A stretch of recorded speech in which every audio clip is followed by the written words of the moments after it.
So guys, nongeye kubaha ikaze hano kuri Venke Empire ndetse no kuri filime yacu Ibanga. So guys, uyu munsi rero nongeye kuza ngo twongeye tuganire kuri filime yacu Ibanga. Mubizi ko mukunda cyane kandi natwe turabizi ko mudukunda cyane. So guys, rero murabizi ko ejo tutabagejejeho episode ya 67 kandi muraza kwihangana ku kibazo cyahabaye, kandi murabizi ko natwe tubakunda cyane. Murabizi ko turi abantu habayemo akabazo ka tekinike gato kaba katumye tutabagezaho ibikorwa byacu nk'ukuntu tuba twabiteganyije. So guys, rero murabizi ko episode ya 67 hari. Murabizi ko rero buri gikorwa cyose tuba turi gukora rimwe tuba turi gukorera, murabizi ko tujya tubabihiriza. So rero muzimu kwihangana, turabizi ko natwe mudukunda. Murabizi ko rero iyo umuntu ari gukora n'Imana iba iri gukora ibyayo. So guys, rero murabizi ko tubafite imideni uyu munsi. Hari ideni ryabavamo cyangwa se nabwo episode nimuyibone kubera ko hari akabazo gato katarakemuka, ariko mbashishikariza kugira ngo mwe mwakora subscribe kugira ngo nicyo gikorwa cyo kuba episode uyu munsi yabitaboneka nayo mwe mwabimenyeshwa. So guys, rero murabizi ko tugeze kuri episode ya 67. Episode ya 63 ukuntu yarangiye mwabibonye, kandi murabizi ko tutajya tubabihiriza. Murabizi ko iyo turi gukora igikorwa tuba turi kubakora n'abandi dukorera. So guys, rero niba uri umukunzi wa filime yacu Ibanga, uze kwihangana kuko natwe turi abantu. Rero natugomba gushiraho itegeko ngo tuvuge ngo ibi ngibi biraba cyangwa se ntibiba, kandi nago tuba twaraganye n'ibyuma by'abazungu. So guys, rero uraza kwihangana wari utegereje episode ya 67 ukaba wayibuze ejo, kandi turabizi ko mudukunda cyane. Turabizi ko iyo dukoze igikorwa kibashimisha cyane, ndetse twaba twagezemo akabazo gatoya katuma tutabaha episode yanyu nk'uko byari biteganyijwe. Turabizi ko narwe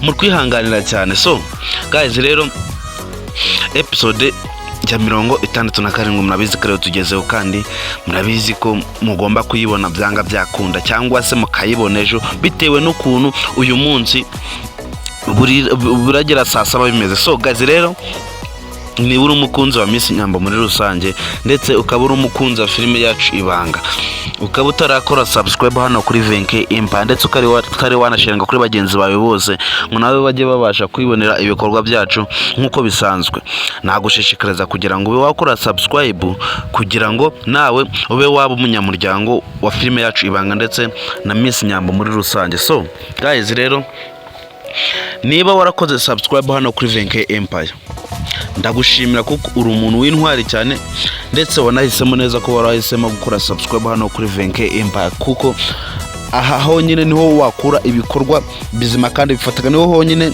ushobora kubonera ikibazo cyahabaye kuri filime yacu Ibanga, ndetse niyo channel yonyine ishobora kukumenyesha ko filime yacu Ibanga uyu munsi irasohoka cyangwa se itarasohoka bitewe n'ukuntu twebwe tuba twabimenyeshejwe. So guys, rero niba uri umunyamuryango wa Miss Nyambo muri rusange, kandi ukaba uri umunyamuryango wa filime yacu Ibanga, aho ngaho wahisemo neza, ndetse wakagombye guhita n'umunyamuryango wa Venke Empire, ndetse kugira ngo nawe ujye wabasha kuba umunyamuryango wuzuye. So guys, rero ndagushimira kuko uri umuntu w'intwari, ndetse uri umuntu wihanganira ikibazo kiba cyatubayeho gituma tutabagezaho episode ya 67 nk'uko biba bisanzwe, nk'ukuntu tuba twabiteganyijwe ko biba byabageraho, ariko hari akabazo gato kaba kahabaye kugira ngo ibikorwa byacu bibe bitakugeraho nk'ukuntu tuba twabiteganyije. So guys, rero niba ukunda Venke Empire, ndetse ukabona kunda na Miss Nyambo muri rusange,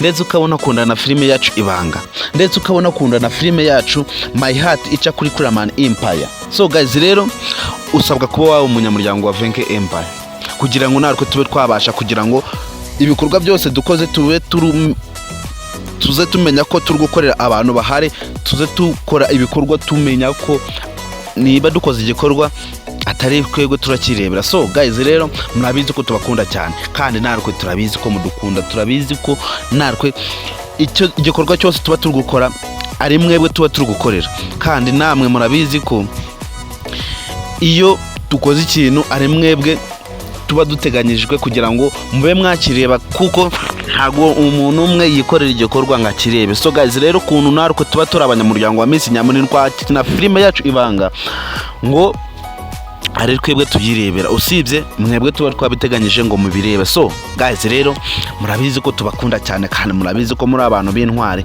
murabizi ko ari mwebwe tuba dufatiyeho runini, murabizi ko ibikorwa byacu byose ari mwebwe biba biteganyirijwe. So guys rero nkaba mbashishikariza kutabura saa 7 ariko mbateganyiriza kuko uyu munsi episode ya 67 hari igihe nabwo itabageraho bitewe n'ukuntu buraza kugera saa 7 bimeze. So guys rero ngiye murabizi ko bagezaho zino behind the scenes zose za filime yacu ibanga, murabizi ko ngewe mba ndi Venke kandi murabizi ko mbakunda cyane, murabizi ko umuntu wakoze subscribe we tuba tujyana cyane ahantu hose mba ndi kujya, ibikorwa byose byo mba ndi gukora arabizi ko tuba tujyanye, murabizi ko ngewe ntajya mbihiriza abantu bose bankurikira. So guys rero twongere duhure ya masaha yacu, twongera kurebaho filime yacu ibanga saa 7 zuzuye tubagezaho filime yacu ibanga, kandi murabizi ko tubakunda cyane, murabizi ko muri abantu b'intwari, murabizi ko iyo dukoze ikintu tutagomba gukora ikintu kibe kubera ko tuba dufite abantu badukurikirana kandi abantu badushigikira mu bikorwa byose tuba dukora. So guys rero ngewe ni Venke Empire, kora subscribe ubundi dukomeza dusharingane kandi murakoze.